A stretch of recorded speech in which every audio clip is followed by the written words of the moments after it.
नमस्कार, आप देख रहे हैं द हिंद 24 न्यूज और मैं हूं आपके साथ साक्षी। आइए नजर डालते हैं आज की बड़ी खबरों की ओर। राज्य के राज्यपाल सीवी आनंद बोस गुरुवार दोपहर करीब 1 बजे झाड़ग्राम जाते समय अचानक पश्चिम मिदनापुर जिले के डेबरा पदसाथी में प्रकट हुए। इस दिन वह डेबरा पदसाथी में नजर आए थे। 10 मिनट से ज्यादा समय तक साथी के साथ रहे।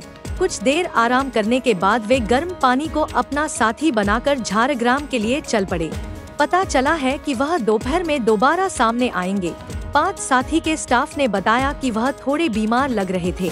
हालांकि राज्यपाल के अपने साथी के रूप में आने से वे काफी खुश हैं। আমরা সকালেই খবর পাই থানা থেকে পুলিশ সাহেব এসেছিলেন, তো উনি বললেন যে ভিআইপি আসবেন। তো তখন আমরা জানতাম না কোন ভিআইপি আসবেন।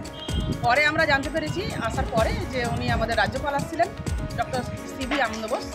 তো স্যার এসেছিলেন, এসে জাস্ট একটু বললেন যে আমি ওয়েট করব। তারপরে আমাদের রুম রেডি করা ছিল, ভিআইপি রুমে উনি ওয়েট করেছিলেন।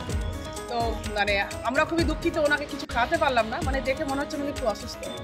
তো গরম জল নিয়েছেন, মানে হট ব্যাগে একটু জল ভরে দিয়েছি, তো ওটাই নিয়েছেন এবং কিছুক্ষণ ওয়েট করেছিলেন। কিছু বললো কি জন্য এসেছিল? না না না, কিছু জানা গেছে না না, ওটা জানতে পারলাম না, শুধু বললেন যে একটু। देखते रहिए द हिंद 24 न्यूज।